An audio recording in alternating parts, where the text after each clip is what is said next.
Empezamos. Buenas tardes. Gracias por venir a la conferencia Enfriar, Pacificar, Persuadir, Razón e Imaginación en la Filosofía India. Hoy tenemos aquí a Raquel Fernández Formoso, que es profesora del Departamento de Filosofía de la UNED. Se dedica a la filosofía india y a la filosofía intercultural. Entre otros trabajos, ha escrito Samkhya y Yoga, una lectura contemporánea, y Trance y Memoria en el budismo y el yoga. Bueno, muchas gracias y empieza cuando quieras, Raquel. Gracias a ti, Belén. Gracias a Metalibrería, ¿no? por invitarme a dar esta conferencia, y gracias a vosotros por estar presentes, tanto a los que estáis aquí como a los que están en sus casas, ¿no? Siguiéndolo por Zoom. Pues mi intención en este encuentro es hablaros del poder de las historias. Pasad. Perdonad que todavía están llegando algunas. Decía que mi intención con este encuentro, que he titulado Enfriar, Pacificar, Persuadir, es hablaros del poder de las historias para pacificar, o que pensemos entre todos en el poder que tienen, digamos, la razón del érase una vez, que voy a llamar razón itihasa, que es un término sánscrito del que vamos a hablar, la razón del conjuro, de la historia, ¿no? que nos conduce, digamos, a otro terreno, y nos lleva por cauces de la razón a los que no estamos acostumbrados, por lógicas alternativas, ¿no? Muchas veces para enfriarnos, como dice el título, ya sea por estados de sobrecalentamiento, ya sea por estados emocionales donde la razón en sentido fuerte, no hace su trabajo, ¿no? Es decir, el poder de las historias para dar razón ahí donde la razón en sentido fuerte no es una posibilidad, donde no estamos en disposición de razonar, ¿no? Pensad que en la mayor parte de nuestra vida, o al menos esta es mi opinión, es un asunto de narrativas. Es un asunto de cómo nos narramos, cómo nos interpretamos lo que nos acontece, no solo a nosotros mismos, sino también con los otros, ¿no? Muchas veces generamos narrativas que son desafortunadas, vamos a decir, ya sea porque son incapacitantes, ya sea porque son mediocres, porque están desprovistas, digamos, de una vía de escape, de otras posibilidades, de un sentido del juego. Y necesitamos que alguien, que los otros, que al final son coautores de nuestra vida, vengan y nos den una contranarrativa, que nos saquen, ¿no?, de ese callejón sin salida que nosotros hemos ido tejiendo. Y muchas veces necesitamos que nos enfríen, sobre todo en circunstancias emocionales, digamos, muy incendiarias, donde, como vengo diciendo, donde la razón ahí ya no tiene la argumentación, esa lógica que normalmente usamos, ya no tiene ningún papel que hacer, ¿no? Tendemos a asociar la imaginación, y esto es importante para el tema que vamos a tratar, para estas historias de las que vamos a hablar, tendemos a asociar la imaginación con la ficción en el sentido de una serie de guiones, de tramas, que otros crean para entretenernos, o que nosotros creamos para entretener a los demás, ¿no? Pero el primer recurso, la primera aplicación de la imaginación tendría que ser a nuestra propia vida.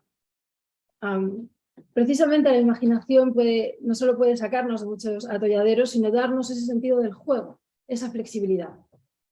Si aplicamos la imaginación a nuestra propia vida, a nuestras propias narrativas, muchas veces veremos que no tenemos esa naturaleza rígida, que no tenemos esa forma de ser tan regia que muchas veces creemos, ¿no?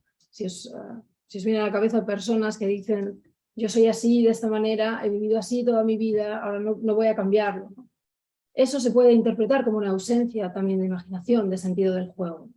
Y cuando las vicisitudes aprietan, cuando la vida nos convoca, esas excusas no sirven, y uno tiene que inventarse otros mundos, inventarse otras formas de ser, ponerlos en práctica, en suma, usar su propia imaginación, aplicarla a la propia vida. Para hablar de esto he escogido, dentro de la filosofía india, el Mahabharata, no solo por la genialidad de sus historias y por la genialidad de la obra que es el Mahabharata, la majestuosidad de esta obra épica india, sino sobre todo por la humanidad de sus personajes.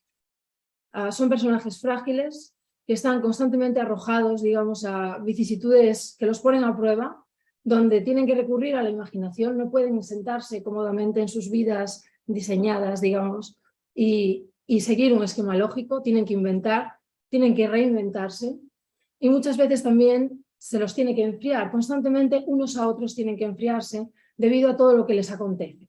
tienen que contarse historias, tienen que salir de la narrativa en la que están, y por eso estos personajes del Majábharata, de los que vamos a hablar, creo que nos van a inspirar o despertar en nosotros un sentido de identificación, que otras obras tal vez no lo consigan, ¿no?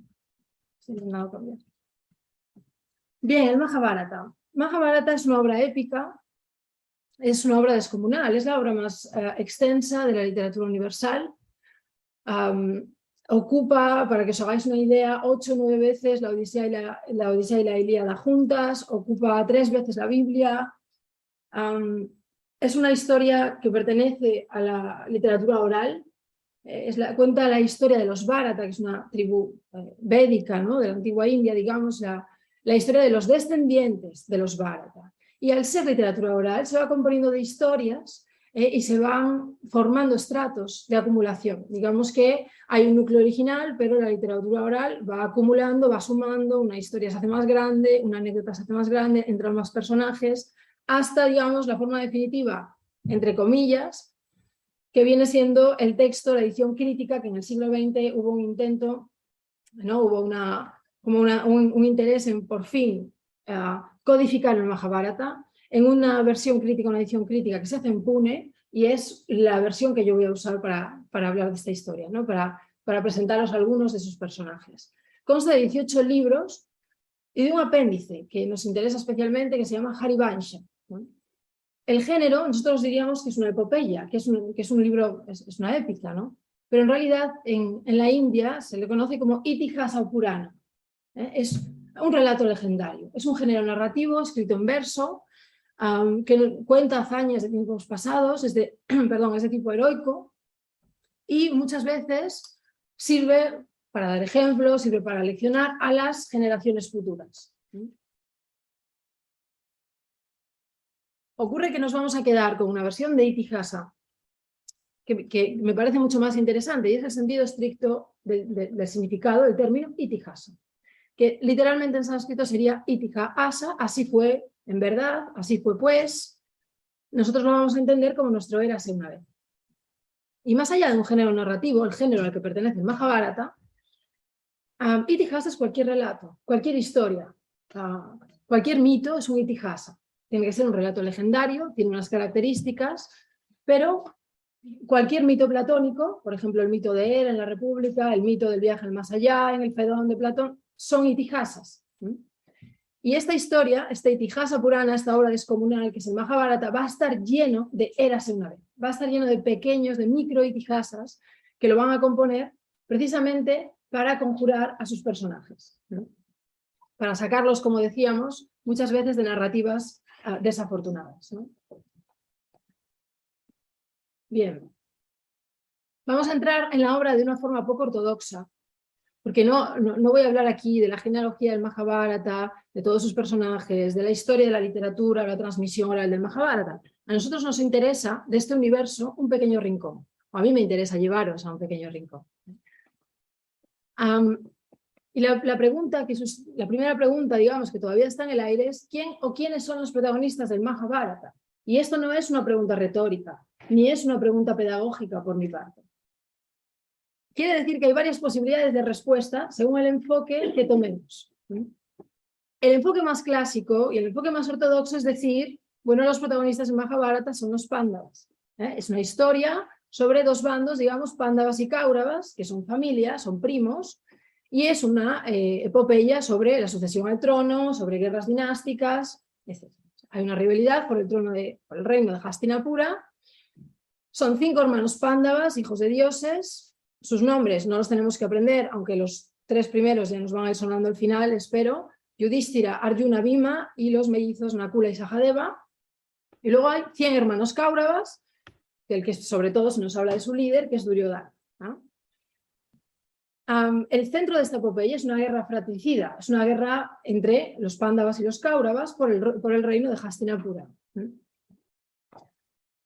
No nos olvidemos de la pregunta de quién o quiénes son los protagonistas, ¿no? Porque realmente estoy dando, como digo, una respuesta ortodoxa, una respuesta clásica, pero la propia historia, el propio Itihasa, da lugar a otra posibilidad que está siendo explorada en estos tiempos recientes, ¿no?, de investigación, y que me parece que también, bueno, es lícito incluirla. Entonces, esta es solo una posibilidad que trate de los Pándavas y los Cáuravas. Al fin y al cabo, la mayor parte de la epopeya habla de los Pándavas y los Cáuravas, y en el centro, en el núcleo, está esta guerra fratricida, ¿no?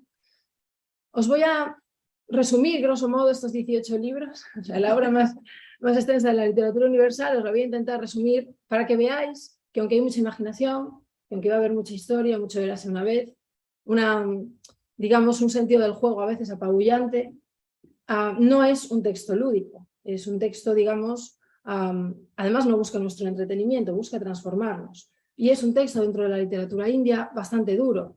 Los personajes van a pasar por vicisitudes bastante crueles en ocasiones. Entonces, todas estas historias vienen a suavizar, precisamente a enfriar una trama que de por sí a veces es bastante cruel y bastante agria, ¿eh? Bien, entonces,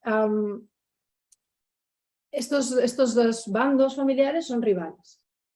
El trono está en manos de Duryodhana, ¿eh?, el líder de los Cáuravas. Sin embargo, le corresponde a Yudhishthira, que es el primogénito. Los Cáuravas, con Duryodhana como líder, van a intentar asesinar varias veces a los Pándavas, sin éxito. Los Pándavas continúan haciendo alianzas, entre los 5 comparten, digamos, se esposan, ¿no?, comparten matrimonio con Draupadi, que es una princesa de un reino vecino, con lo cual ganan la alianza de un reino vecino. Finalmente los Cáuravas los invitan a una partida de dados, a una apuesta. Los Cáuravas quieren jugar a los dados con los Pándavas. Duryodhana juega contra Yudhishthira. Yudhishthira lo va perdiendo todo progresivamente, ¿eh? Entonces, primero pierde sus posesiones, pierde su libertad, pierde a su familia en la partida de dados, de Yudhishthira contra Duryodhana. Apuesta a Draupadi, a su mujer, la pierde. Los Kauravas abusan de Draupadi. Finalmente, Duryodhana le propone una última partida a todo o nada. Se juegan el reino, el que gane, y el que pierda se va 13 años al exilio. Yudhishthira vuelve a perder, se supone que porque el bando contrario, Duryodhana, hace trampas. El caso es que lo pierde todo, pierde su mujer, su libertad, todo, el reino. Y los 5 Pándavas, junto a Draupadi, la esposa que comparten en común, se tienen que exiliar 13 años, con lo cual el reino sigue en manos de Duryodhana. Después de esos 13 años de exilio, que son bastante penosos, Yudhishthira va a volver a reclamar el trono y se van a negar, claro, los Kauravas se niegan de nuevo. Entonces la guerra es inevitable. Y aquí estamos en el centro de la guerra fratricida, que es la guerra del Kurukshetra. Y a muchos os sonará un texto que se llama Bhagavad Gita, que es un texto que se estudia en todas las formaciones de yoga, en las escuelas de yoga, porque es un diálogo entre Arjuna, el segundo de los Pándavas, y Krishna, que va a ser un aliado de los Pándavas y que se va a revelar ya no solo como un primo lejano de los Pándavas, sino también como un dios, como el avatar del dios Vishnu. Y se revela como avatar del dios Vishnu en este diálogo. Este diálogo, que es la Bhagavad Gita, es justo el preámbulo de la guerra que va a tener lugar y que dura 18 días entre los Pándavas y los Kauravas. Antes de que tenga lugar esa guerra, Arjuna le pide a Krishna que le conduzca el carro hasta el centro de la batalla para ver bien a sus contrincantes, que no dejan de ser sus primos, sus antiguos maestros, etc., ¿no? Bien, después de este diálogo, que normalmente es lo único que se estudia en Mahabharata, es la Bhagavad Gita, que son 18 capítulos, como digo, este pequeño diálogo entre Krishna y Arjuna, la guerra tiene lugar. Y es una guerra, es una masacre, donde prácticamente todos se matan entre sí. Finalmente los Pándavas logran el reino. Yudhishthira supuestamente gobierna bien, y esto es un poco la historia, pero yo os voy a llevar a un rincón específico de toda esta historia que se encuentra en 18 libros, que la he intentado resumir, pero os voy a llevar a un punto específico. Y es el momento en que la guerra ha terminado, la masacre es total, ha habido duelos y pérdidas por las dos partes. Yudhishthira ya puede, digamos, entrar en Hastinapura y coronarse como rey, que es lo que llevan intentando después de haber pasado las vicisitudes del exilio, de que Draupadi sufriera abusos, etcétera, etcétera, todo lo que han pasado después de la guerra, y a los seres queridos que han perdido. Llega el momento de coronarse y Yudhishthira dice: no, me voy a convertir en monje renunciante, ¿no? Ya no quiero ser rey, he sufrido demasiado, tengo muchas faltas que expiar, tengo mucho sentido de culpa y el dolor que siento me impide gobernar. Entonces, este es el momento en el que va a haber que persuadir a Yudhishthira y va a haber que enfriarlo de una forma muy significativa dentro de lo que es el Mahabharata, donde hay tantos enfriamientos y hay tantos cambios de ánimo, pero este momento, que es el libro 12, es al que os quiero llevar para hablaros del poder de las historias, precisamente para hacernos entrar en razón, como digo, cuando un estado emocional, cuando las circunstancias externas no nos permiten atender a argumentos. Y este momento, donde la guerra ya ha tenido lugar, es el libro de la paz, se llama así, Shanti Parva.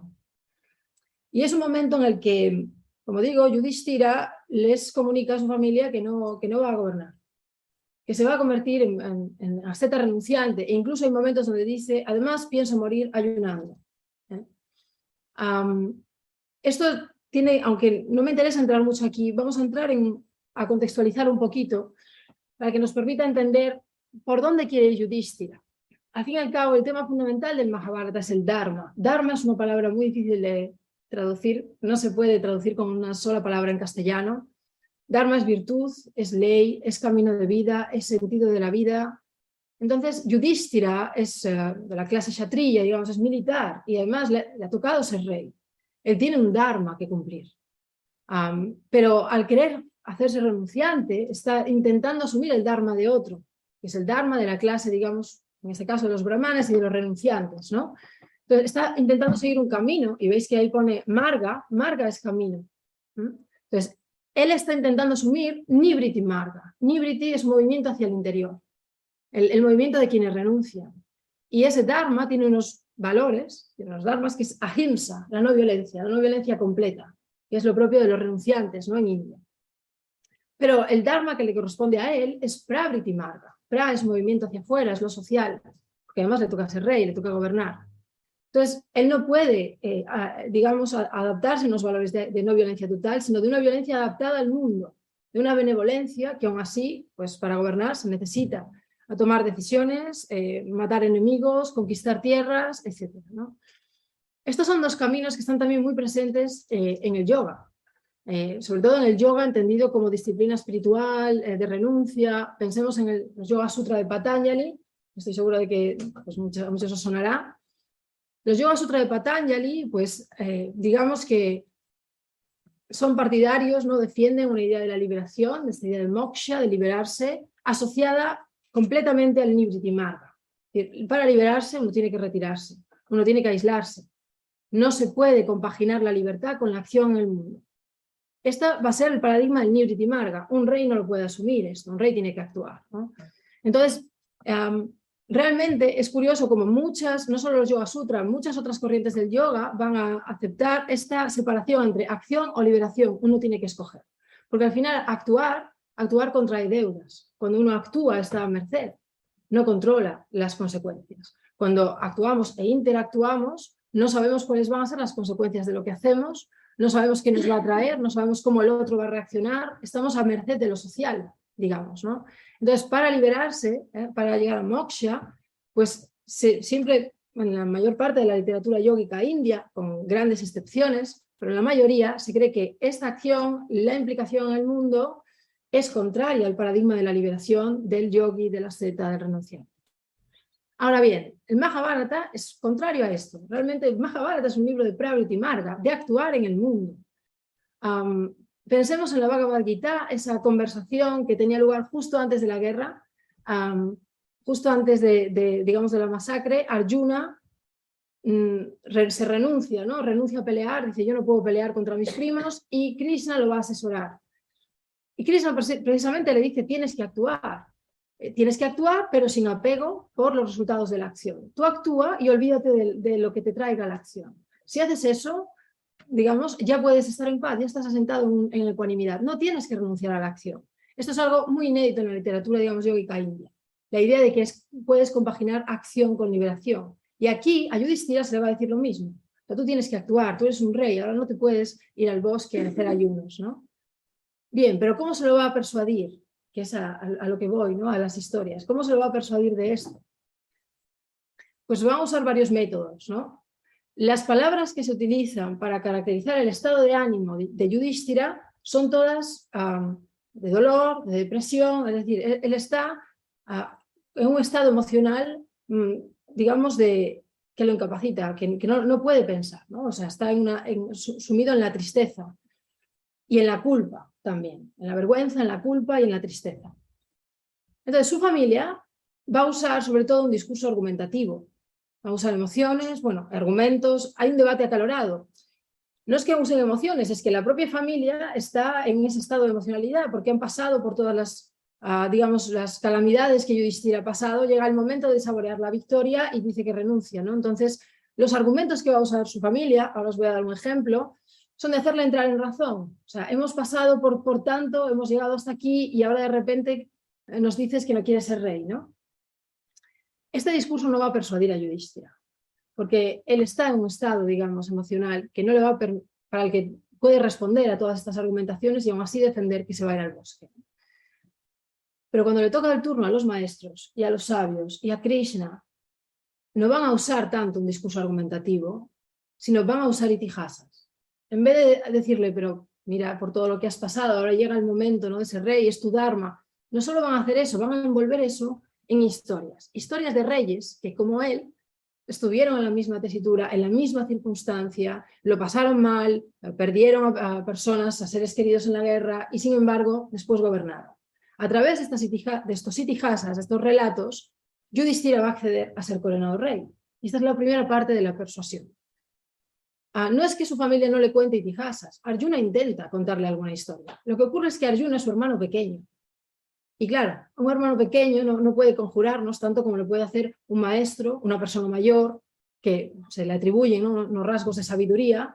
Entonces, cuando Arjuna intenta contarle itihasas a Yudhishthira, Yudhishthira le dice que sí, hermanito, pero que aún así yo me voy a retirar, ¿no? Sin embargo, cuando los itihasas vienen de parte de Krishna, de los sabios, como que incitan la curiosidad y la imaginación de Yudhishthira y va a aceptar ser coronado rey. Finalmente, cuando ya es rey, está convencido pero no del todo, va a tener lugar la enseñanza de su tío abuelo Bhishma, que está en el lecho de muerte. Bhishma está en una cama de flechas, tarda en morir 450 capítulos, ahora lo veremos, es el tamaño de una Biblia, y toda esa Biblia va a estar llena de itihasas, porque ¿cómo lo va a instruir Bhishma en el arte de gobernar? A través de itihasas, a través de historias. A través de historias, digamos, con las que lo va a enfriar, lo va a pacificar con palabras shanta. Va a hacer que Yudhishthira devenga shanta, es decir, shanta quiere decir pacificado. Que su angustia, que ahora veremos el juego de palabras que hay, que es muy interesante entre shanti y shoka, que su angustia, shoka, se calme y digamos el incendio se enfríe. Lo va a hacer con itihasas durante 450 capítulos, ¿no? Esta idea del conjuro, de la itihasa, ¿no?, de qué poder tienen, digamos, las historias para conjurarnos en momentos, digamos, de depresión, de dolor, donde los argumentos razonados, bien hilados, lógicos, no nos pueden convencer. No es del todo extraña, y ahora voy a hablar de un caso, de varios casos en los mitos platónicos, en los diálogos platónicos, donde se usa el conjuro o la epodé. Pero quiero daros antes un ejemplo sobre cómo la familia intenta persuadirlo. Es una persuasión que no surte demasiado efecto. Entonces, su hermano Bhima le dice: todo se ha vuelto incierto ahora por tu confusión y ahora estamos todos trastornados y débiles. ¿Cómo puede el rey del mundo, que está familiarizado con todos los tratados eruditos, dejarse trastornar por la depresión como si fuera un miserable? O sea, apelan a su educación. O sea, tú que has estudiado, tú que sabes todo esto, de pronto, ¿cómo te puedes dejar llevar por un estado de depresión, ¿no? El ir y venir del mundo entero, le dice Bhima, te son conocidos. No hay nada en el presente o en el futuro que no conozcas, Señor. Gran rey, ya que hemos llegado a esto, le dice Bhima, voy a argumentar para que gobiernes. Insisto, pero son argumentos lo que necesita una persona, ¿no?, que está sumido en un estado de tristeza y sumida por la culpa. Por el resultado, diríamos que no, ¿no? Entonces, sí que hay unas palabras finales de Bhima en su exposición que me parecen interesantes, ¿no? Le dice: mira, ahora te espera una terrible batalla solo con tu mente. Una batalla en la que no hay necesidad de flechas, ni de aliados, ni de parientes. Una batalla que debes librar por ti mismo. Esa es la batalla que te espera. Y si pierdes la vida antes de ganar la batalla, llegarás a otro cuerpo, es decir, volverás a nacer. Y volverás a luchar la misma batalla en ese otro cuerpo. Así que debes arrojarte a esta batalla ahora, Yudhishthira, y después de ganarla, habrás hecho lo que tenías que hacer. Habiendo arraigado esto en tu entendimiento, que existe literalmente este ir y venir, agatín, gatín, es decir, que los seres vienen y van, nacen y mueren constantemente, que es la ley de la vida, gobierna el reino a la manera de tu padre y tus abuelos, como es debido. No hay duda de que esta batalla la va a tener que resolver Yudhishthira en su propia mente, la batalla de su dharma, del papel que le corresponde en la vida y del hecho de que las personas nacen y mueren, y además en el Mahabharata hay mucho énfasis en que al final es el tiempo el que nos mata. En la guerra se le va a decir a Yudhishthira, tú no has matado a nadie, has sido un instrumento del tiempo. Si no los matabas tú, Kala, el dios del tiempo, los mataría tarde o temprano, ¿no? Entonces, esto lo tiene que asumir Yudhishthira, es verdad, en su propia mente. Pero no es del todo cierto que en esta batalla no haga falta aliados o parientes, porque lo van a tener que persuadir, lo van a tener que conjurar. Yudhishthira no va a salir solo de esta narrativa, digamos, de dolor, de culpa, incluso de querer morirse y suicidarse. Él no va a salir solo, lo tienen que conjurar. Y esto requiere de aliados y requiere de buenos conjuradores, ¿no? Y aquí es donde quiero dar un salto un poco a la filosofía de Platón. Quiero dar un salto para hablar de la epodé, del conjuro, del ensalmo, ¿no? Platón utiliza un vocabulario muy ambiguo en los diálogos para hablar de magia, pero yo quiero centrarme, digamos, en una crítica a la magia de los sofistas, que son quienes apelan a la emoción y no dan razones, ¿no? Quienes apelan a una emoción que muchas veces desborda nuestra capacidad de razonar, ¿no? Entonces, a esto va a oponer Platón un contrahechizo, el contrahechizo de la filosofía, una contramagia, que es la epodé filosófica, ¿no? Y que conjura a la emoción cuando amenaza con imponerse a la razón, ¿sí? ¿Y cómo se hace? Sobre todo se articula mediante mitos. Por ejemplo, el mito del viaje al más allá en el Fedón es una epodé, dice Sócrates, ¿no? En este mito, en el Fedón, Sócrates está en su último día de vida, ¿no? Se va a tomar la cicuta ese día, está con unos discípulos, gente que lo quiere, y se habla de a dónde va a ir el alma, cuando muere y demás. O sea, él les está, digamos, conjurando a todos ellos, ¿no? Y hay un momento en el que Cebes le dice, como si estuviéramos atemorizados, Sócrates, intenta convencernos, intenta persuadir al niño dentro de nosotros de que no tema la muerte. Y Sócrates le dice, es preciso entonar conjuros a diario, hasta que lo hayáis conjurado, ¿no? Precisamente la epodé se utiliza, se aplica en niños, no solo en niños, sino en niños de edad, sino también a nuestro niño interior. Se aplica en circunstancias donde la emoción, como digo, amenaza con desbordar a la razón, ¿no? Necesitamos ser conjuradores también de nosotros mismos, ¿eh? ¿Qué pasará cuando muramos? ¿Es el alma inmortal o no? Eso es lo que se está debatiendo en el contexto de este diálogo, y hay una tristeza por parte de los seres queridos de Sócrates que saben que ese día va a morir. Entonces hay como una especie de conjuro, y los mitos que cuentan en este diálogo, ¿no? Son para conjurar sobre todo a su audiencia, ¿no?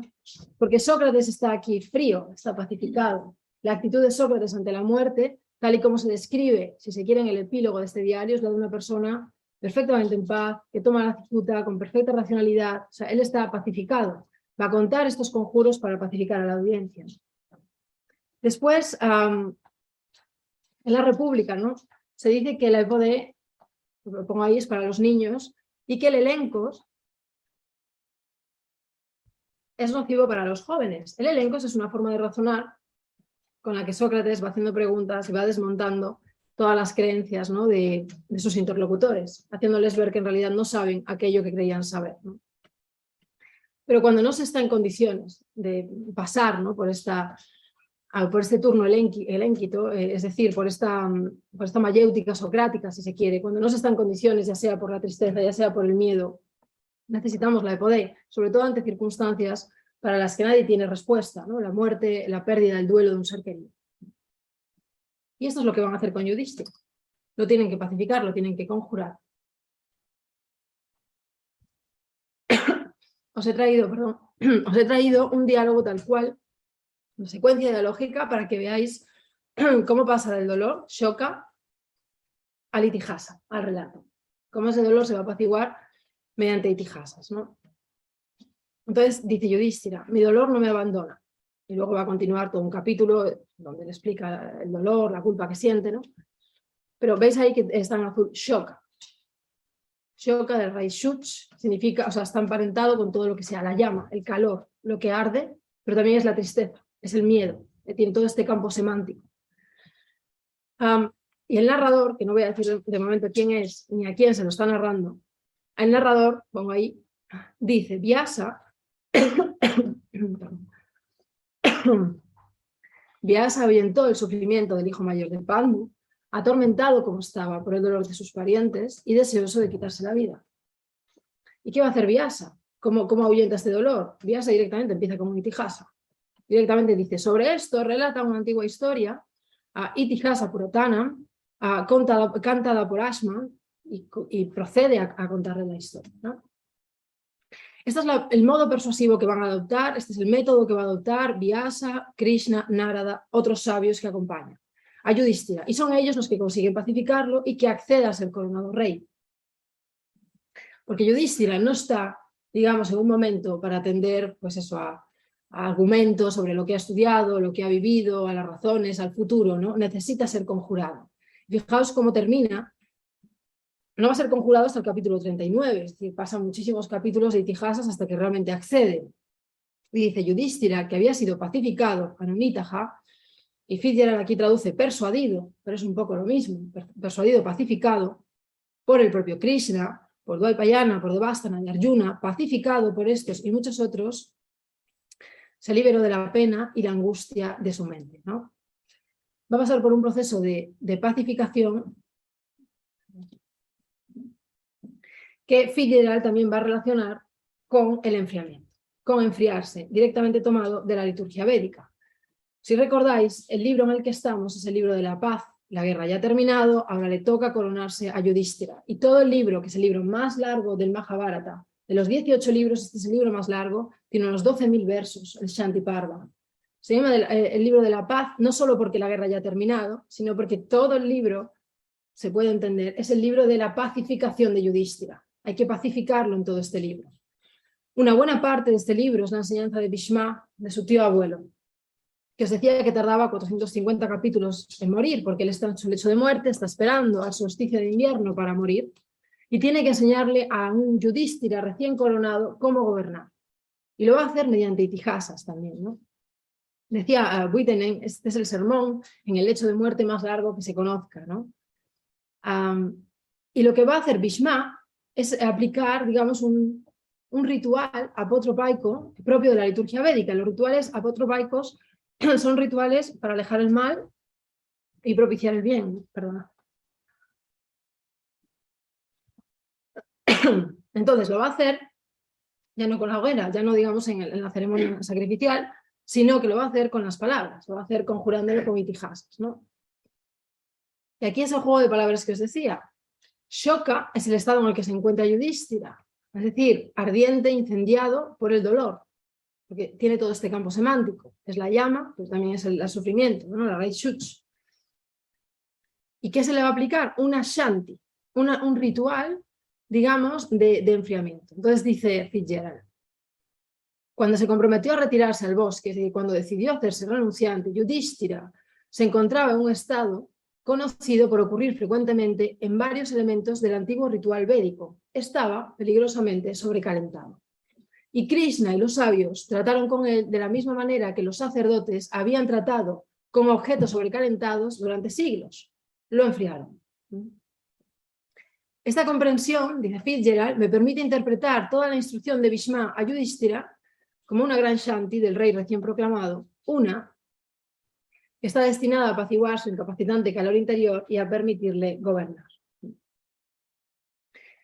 Y esta shanti, a través de historias, a través de Itihasas, para apaciguar, digamos, el sobrecalentamiento de Arjuna, va a tener como protagonistas de estas pequeñas historias que se le cuentan a Yudhishthira, personajes que están igual de sobrecalentados que Yudhishthira, ¿eh? Con los que Yudhishthira se va a sentir identificado. Entonces, voy a contar solo algunos. El primero es el del nacimiento de la diosa de la muerte, que está, es una historia que me fascina especialmente, que he tratado en una obra que acaba de salir editada, se llama La otra mirada, filosofías de la India, China y Japón, que la tenéis por ahí en el mostrador. La edita Vidat Juste, que fue mi directora de tesis y a la que agradezco que esté aquí presente.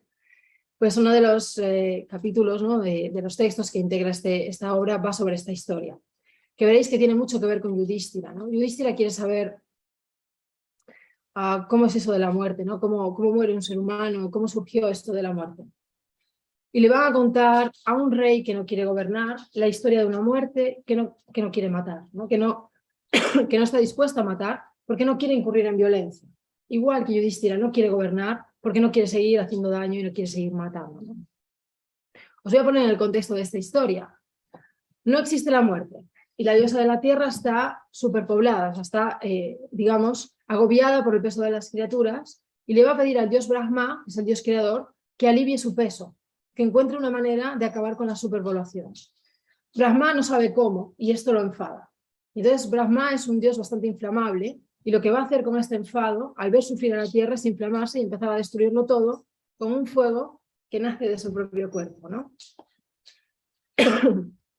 Entonces, de nuevo estamos ante una situación de sobrecalentamiento, ¿no? Y Shiva va a intervenir, el dios Shiva, para pacificar, de nuevo va a enfriar la ira de Brahma. Y lo que va a hacer Shiva es pedirle que le dé una oportunidad a los seres, de tal forma que cuando mueran puedan volver a la vida tras la muerte. Si os suena el samsara, el ciclo de renacimientos, en la India, pues en este mito se cuenta el origen del samsara como si hubiera surgido de la compasión de Shiva. Shiva, al ver que Brahma estaba destruyéndolo todo, le dijo, vamos a darle a esta gente una oportunidad más, a estos seres, para que cuando mueran puedan volver, puedan reencarnar. Esto lo hace Shiva para pacificar la ira de Brahma, movido por compasión, ¿no? Entonces, aquí tenemos el primer enfriamiento. De la ira que se apacigua en el corazón de Brahma, Shiva lo calma, se va apaciguando, van a hacer una mujer, van a hacer la diosa de la muerte, que es el prototipo de las diosas Durga y Kali. Sobre todo, esta historia se repite en más lugares en el Mahabharata. En el Mahabharata decíamos, ¿no?, que pertenecía a la tradición oral, hay historias que se repiten, es una obra que va manteniendo una conversación consigo misma todo el tiempo, ¿no? Entonces, esta historia está en 2 libros, en el 7, y en el 7º y en el 12º, ¿no?, que es el que nos interesa. Y la diosa, esta diosa Mrityu, negra, con ropas rojas, ataviada con joyas divinas, nos recuerda el prototipo de lo que va a ser las diosas, las asesinas de las sombras, las diosas terribles, ¿no?, Durga y Kali. Pero el carácter o la personalidad de esta diosa no recuerda tanto a nada terrible, porque después de que Brahma la crea, ella nace de esta ira que se apacigua, Brahma le va a dar esta orden, le dice, mata a estos seres, eres un pensamiento mío, has nacido de la ira y de la idea de destrucción, mata a todos los seres, tanto a los conscientes como a los inconscientes, sin hacer ninguna clase de distinción, mata a todos los seres, ¿no? La reacción de Mrityu va a ser hacer un gesto de plegaria, el Anjali Mudra, y pedirle a Brahma que retire su orden, ¿no?, que cambie de opinión, porque ella no quiere incurrir en violencia y porque tiene mucho miedo de los supervivientes, ¿no? Tiene miedo de que aquellos que sobreviven, digamos, la vayan a odiar para siempre. Entonces ella quiere hacerse asceta, igual que Yudhishthira quiso hacerse asceta. Y ella quiere retirarse y quiere vivir en paz, no quiere cumplir con el dharma que le corresponde, ¿no? Y se va a hacer asceta, ¿sí?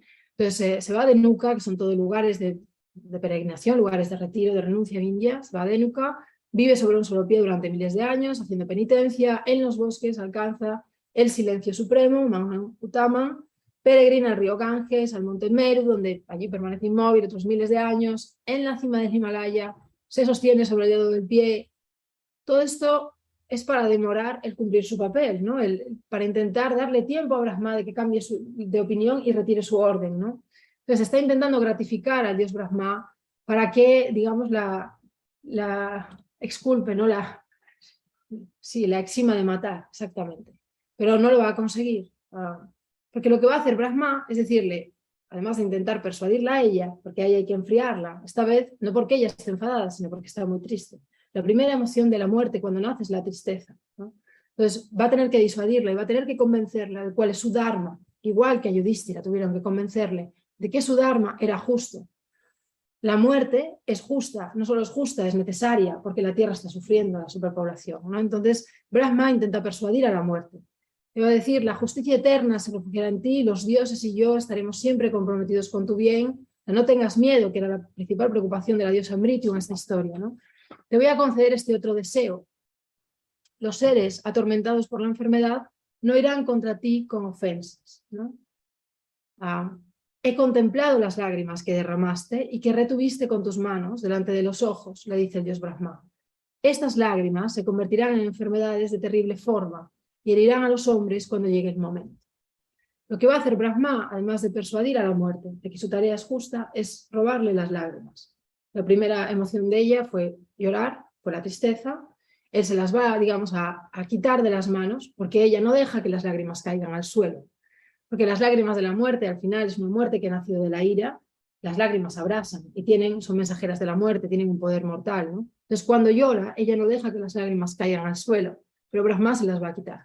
Les va a decir, a partir de ahora van a ser tus ayudantes, van a ser tu vehículo, ¿no?, de expresión.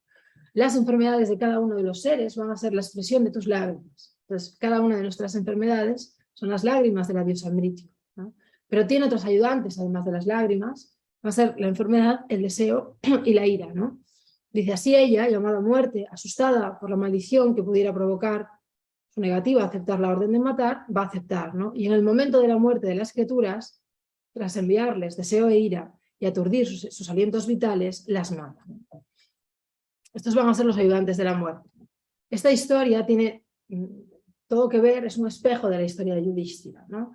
Intentan convencerlo, como digo, de cuál es su dharma, de que su tarea es justa, aunque conlleve violencia, de que hay otro orden por encima de lo que ellos pueden ver, ¿no? Un orden que necesita de estas acciones. Y en el caso de la muerte, pues van a ser sus lágrimas o su tristeza la que va a traicionarla, ¿no? Otra historia interesante de la que solo traigo el final es una historia de prevención del suicidio, ¿no?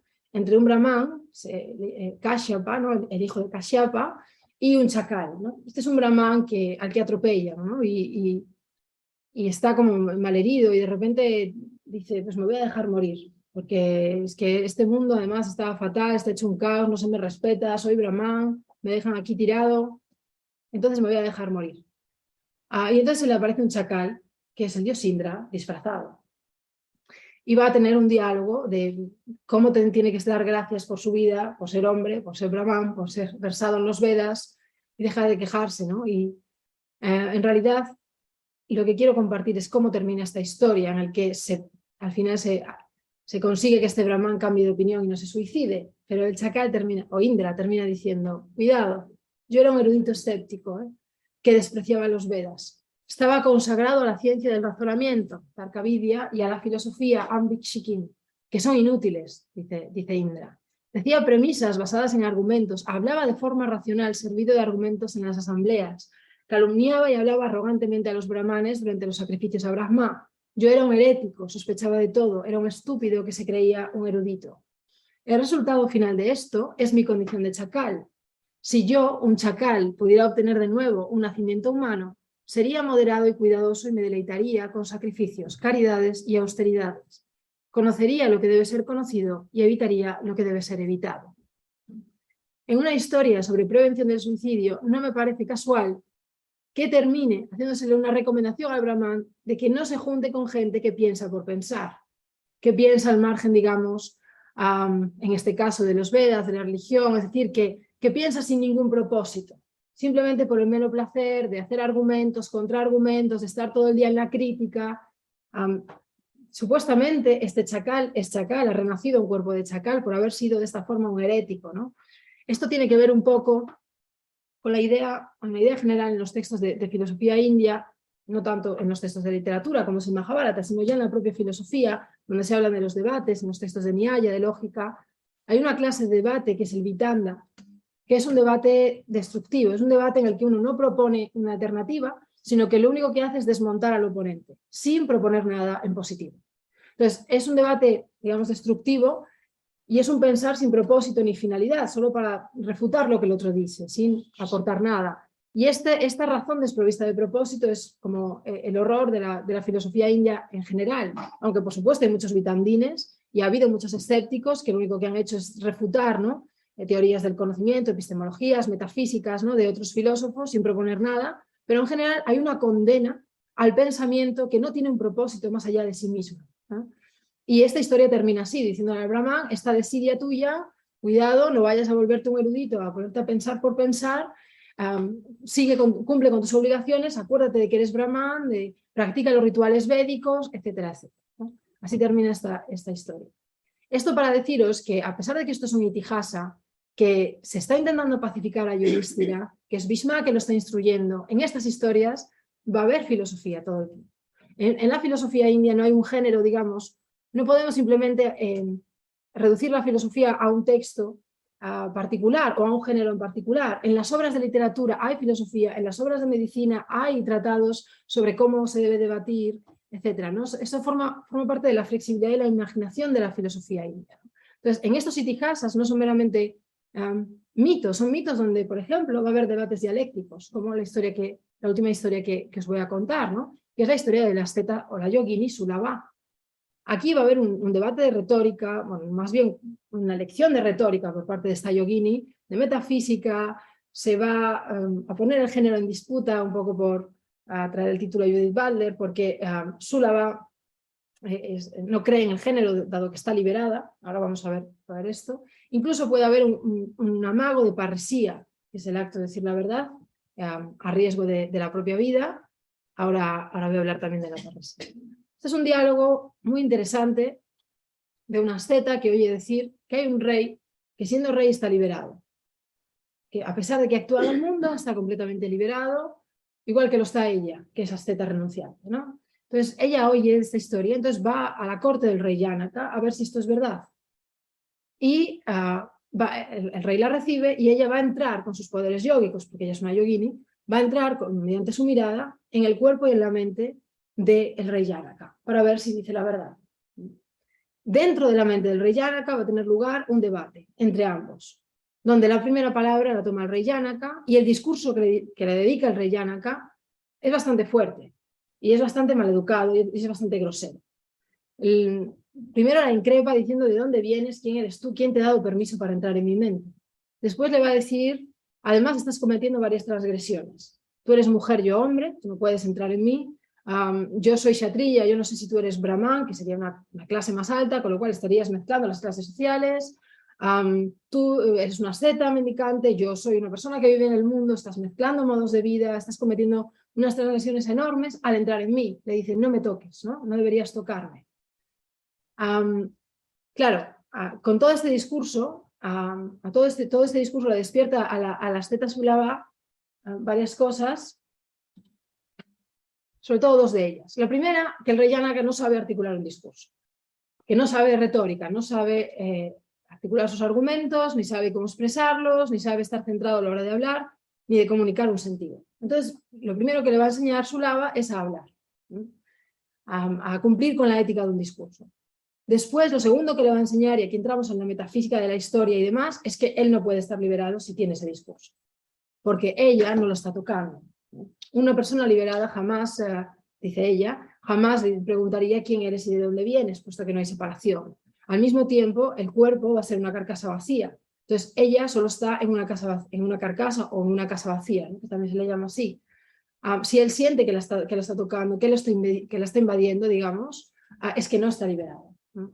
Entonces, lo primero, vamos a tratar un poquito, ¿no? La primera parte, cuando le dice, primero voy a enseñarte a hablar, cómo se articula un discurso, porque yo seré asceta, pero yo sé hablar, ¿no? Yo sé comunicar.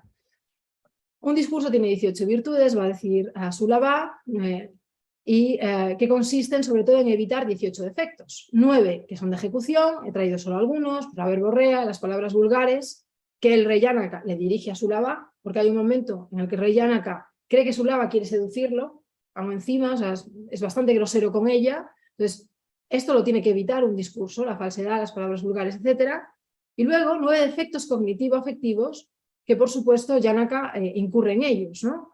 Hablar desde la codicia, desde la ira, desde el miedo, desde el orgullo, desde el complejo de inferioridad, desde el egoísmo, la vergüenza, condescendencia, que sobre todo en el que incurre el rey Janaka, y aires de grandeza, ¿no?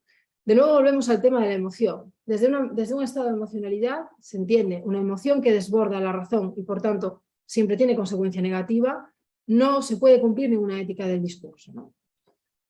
Arindan Chakrabarti, en un artículo muy reciente, se va a preguntar si la asceta o la yogini Sulava es una parresiasta a la hora de hablarle así a un rey. La parresía es el acto de decir la verdad en la Grecia antigua, pero siempre a costa de poner algo en riesgo. Un parresiasta, por ejemplo, un asesor de un rey, es el que se juega la vida por decirle al rey la verdad.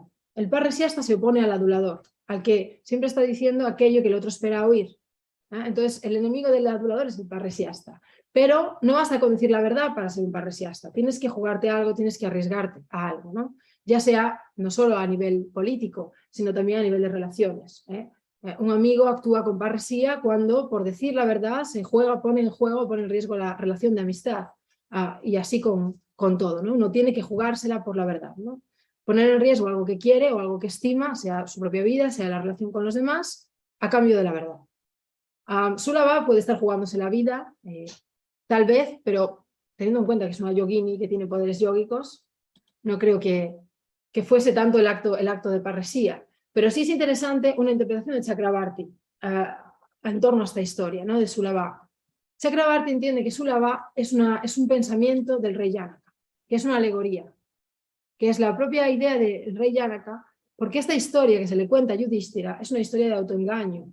Se le está contando a Yudhishthira una historia de cómo el autoengaño es nocivo. Al fin y al cabo, el rey Janaka vive creyendo que se ha liberado en medio del mundo, que puede gobernar y estar liberado, y entonces Sulava digamos, tiene que deshacer todo este autoengaño y hacerle ver que no es así. Y Chakrabarti va a decir, tal vez Sulava no sea una mujer, una yogini que está afuera, sino simplemente una voz dentro de la cabeza del rey Janaka, ¿no? Entonces dice, el cuerpo como una casa vacía, Purusha aislado e intocable, ¿no? Porque lo siguiente de la instrucción, después de enseñarle cómo articular un discurso, va a ser explicarle por qué no está liberado, ¿no? Dice, ¿qué mal te hice cuando entré en ti con mi ser, si de verdad estás liberado?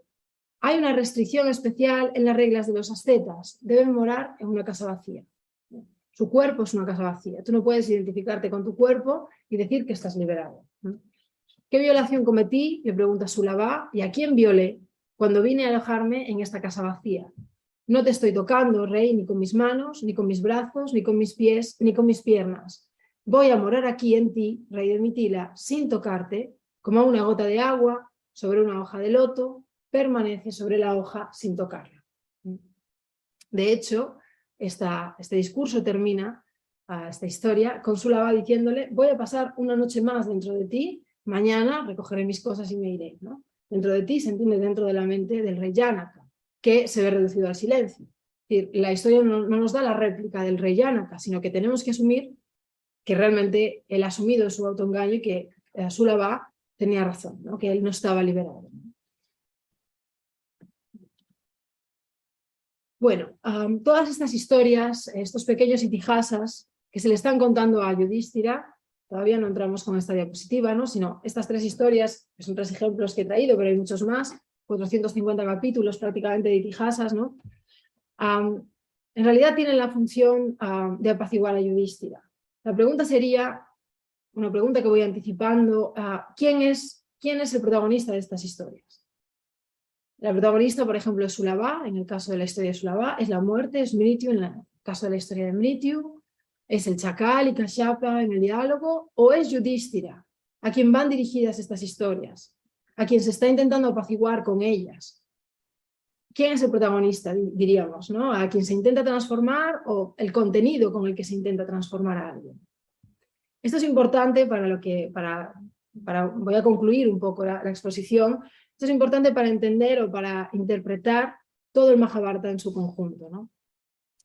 El libro 12 va a terminar, el libro 13 también, la instrucción de Bhishma termina, Yudhishthira ya está gobernando, va a gobernar bien, van a pasar otra serie de historias y vicisitudes que voy a ahorraros.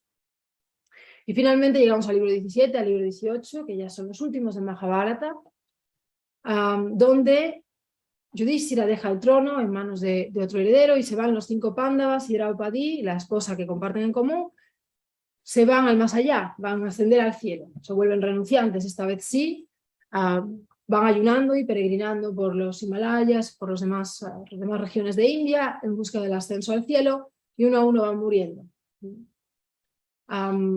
Llegan todos al cielo, voy a decir al final, no sin pasar por muchas artimañas, porque tienen que pasar antes por el infierno, en fin, esta historia es de todo menos tranquila, ¿no? Estos personajes no dejan de sufrir, son puestos a prueba hasta el final.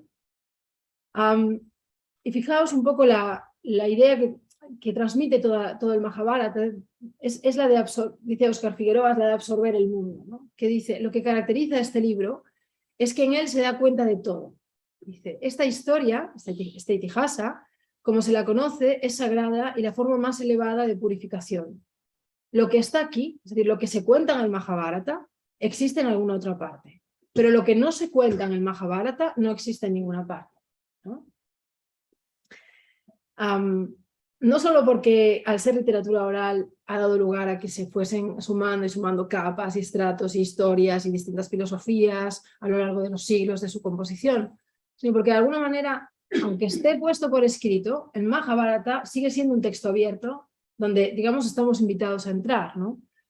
Sobre todo a través del papel de quien la escucha, ¿no? Dice, esta historia, como se la conoce, es sagrada y la forma más elevada de purificación.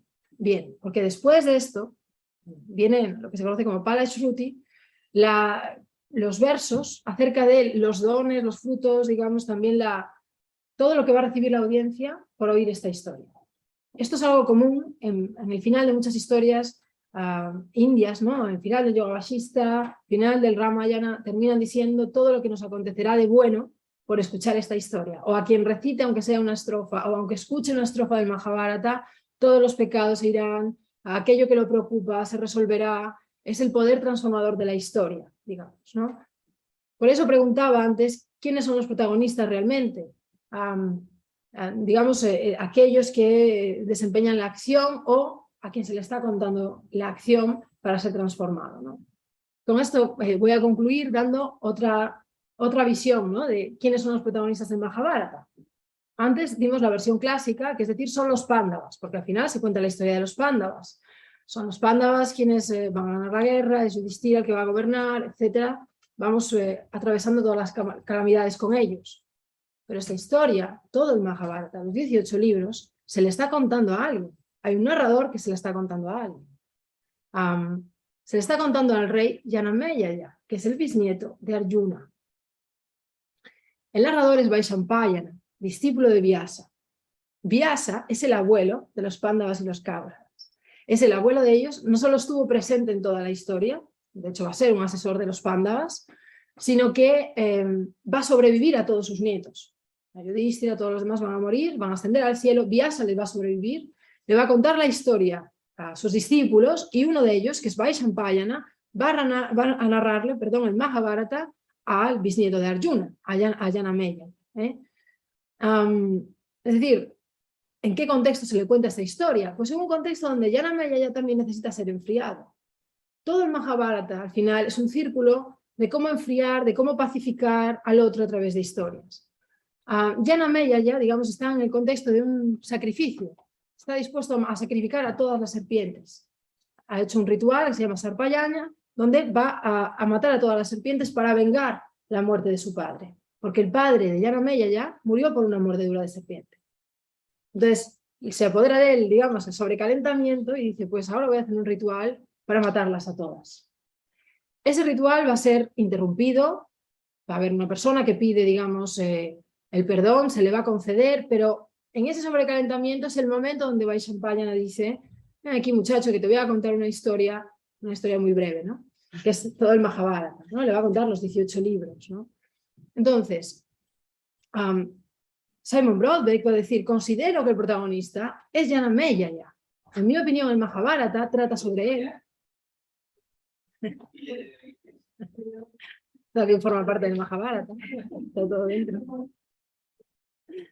Entonces dice, recupero, ¿no? Simon Broadbeck dice, considero que el protagonista es Janameyaya. En mi opinión, el Mahabharata trata sobre él, porque el Mahabharata trata sobre lo que te sucede a ti cuando la oyes. Entonces, quiero cerrar un poco con esta idea del poder de las historias y que al final el Mahabharata, como decía, no busca entretener, sino que busca transformar. Y de alguna manera, si todo está dentro del Mahabharata, es porque todo aquel que se deje transformar por la historia del Mahabharata forma parte de ella. Esto quería terminar.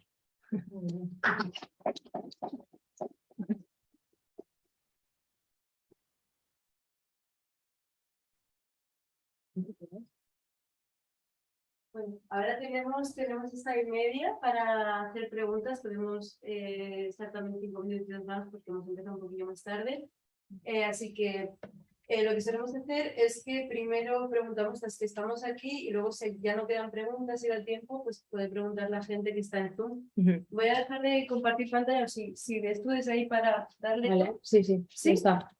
Vale, y así te ven bien.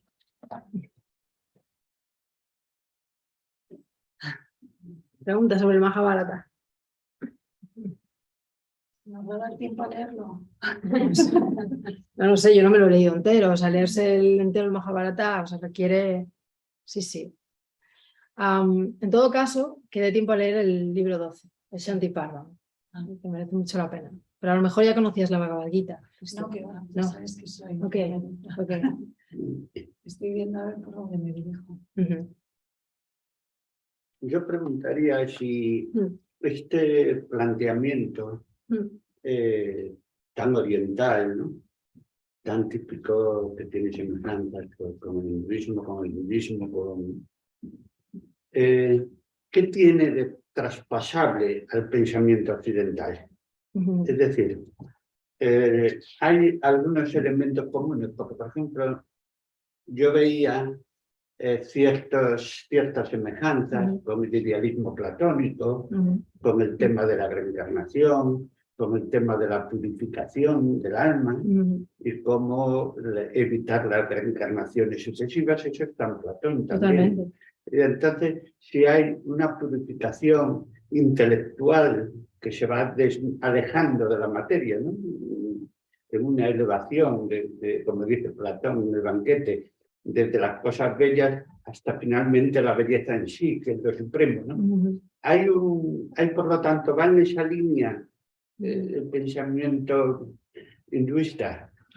Bueno, en el contexto del rincón al que os he llevado el Mahabharata, que he tocado como los puntos, yo quería mostrar sobre todo el método de persuasión mediante relatos, ¿no? Mediante itihasas. Y ahí yo lo he unido un poco al uso de la epodé en los diálogos platónicos.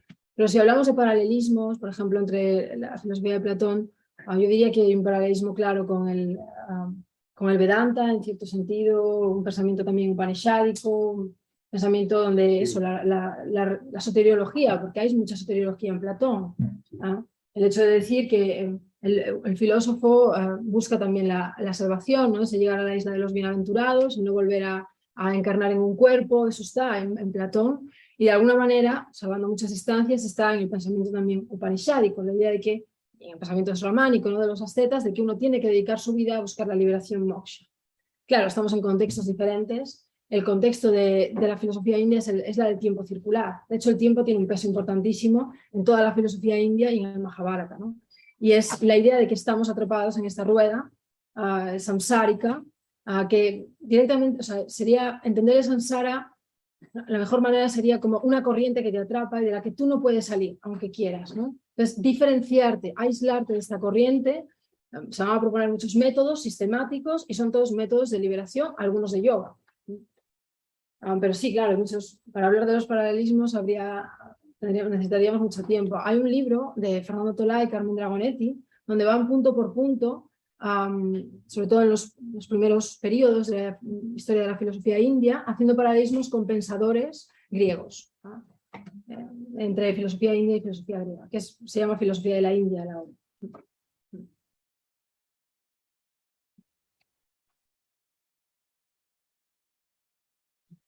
Bueno, dejáis en silencio.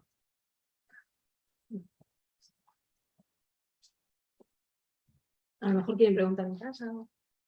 Sí, bueno, que ahora si alguien quiere preguntar que esté online, pues puede abrir su micrófono y hacer la pregunta que quiera.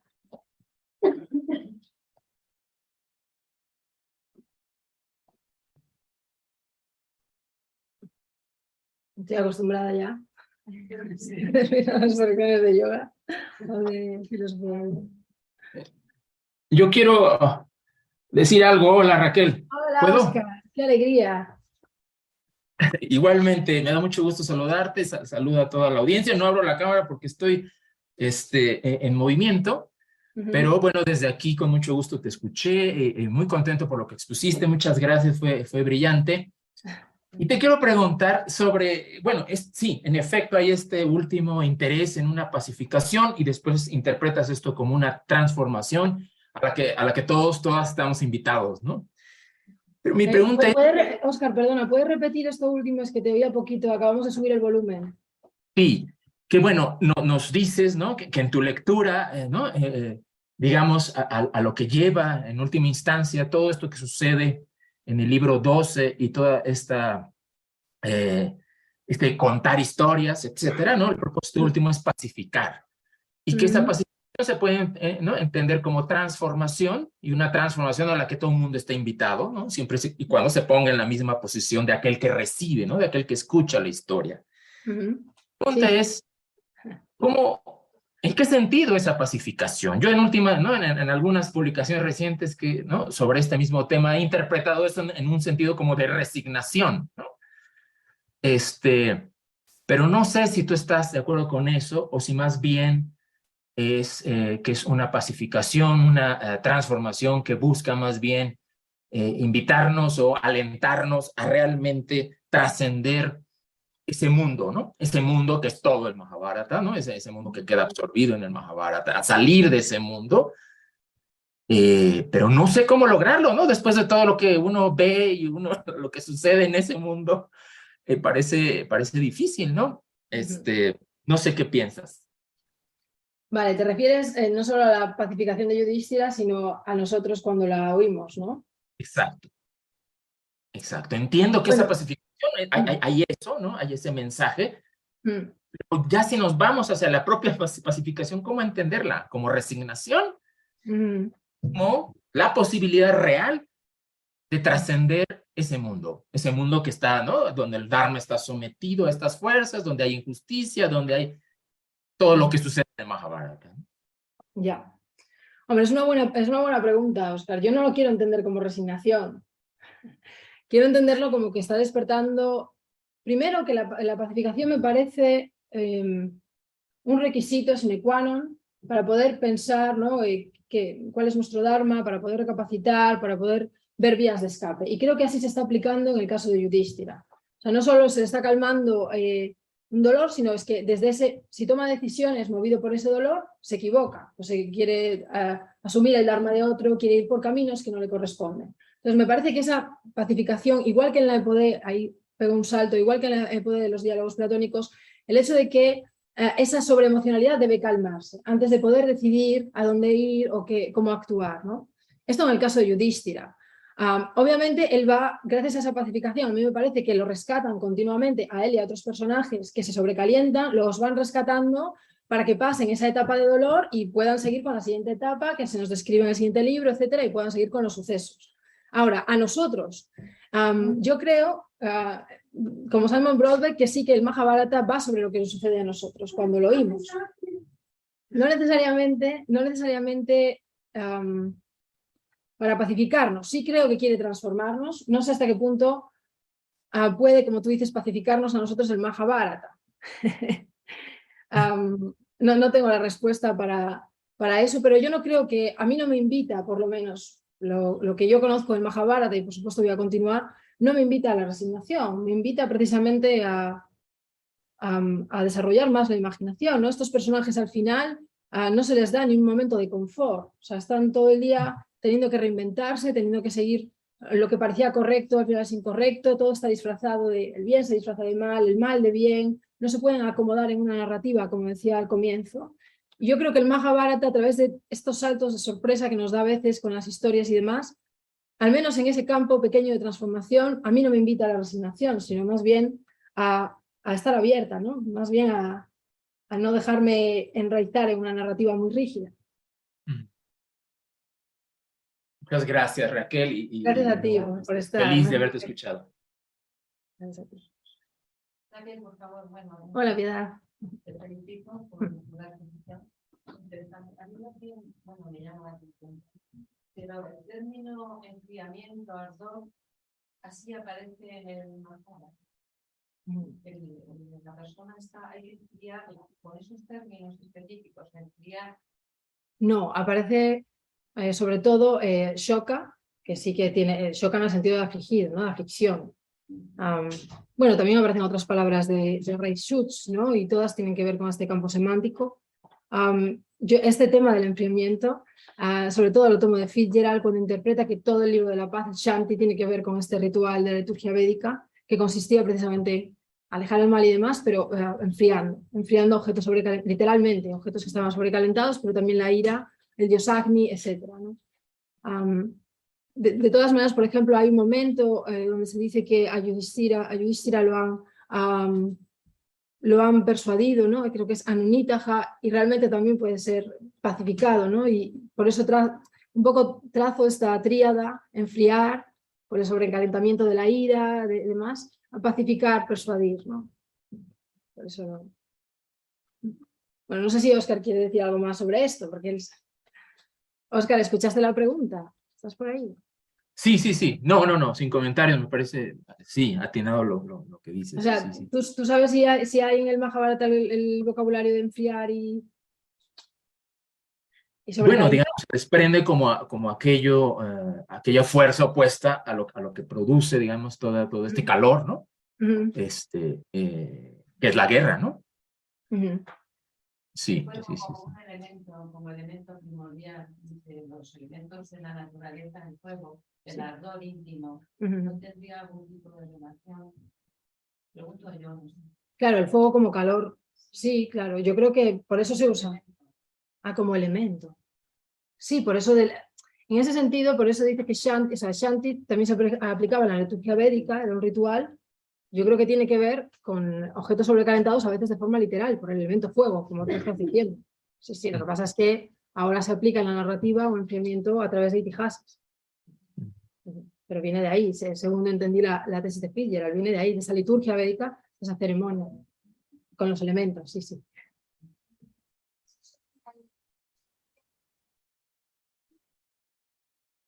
También, claro. En verdad, yo creo que cualquier estado emocional que amenaza con sobrepasar a la razón, no necesariamente tiene que ser el enfado. El miedo, la tristeza, también son muy poderosos. Exacto. Eso es. Exacto. El escepticismo también. El calentamiento podría ser en Pali como dukkha, por ejemplo. Es el equivalente sánscrito a dukkha, eso es insatisfacción, malestar, sufrimiento, bueno, tiene un rango bastante... Sí. Más bien yo diría que el sobrecalentamiento es una consecuencia o es una garantía de que dukkha está presente. Y el enfriamiento, por ende, tendría que ver con el desapego del deseo. Bueno, en todo caso, con un tomar distancia con tus emociones, en ese momento justo. Además, en ese momento donde estás invadido o incendiado, el tomar distancia sería pacificar, ¿no? Porque te vas desidentificando, obviamente. En ese sentido hay un desapego. Pero no necesariamente un momento o un instante de pacificación implican al final de dukkha o la insatisfacción o malestar. Digamos que es, no sé, los budistas dirían que es el estado natural, digamos, el samsara, estar vivo en el renacimiento, ¿no?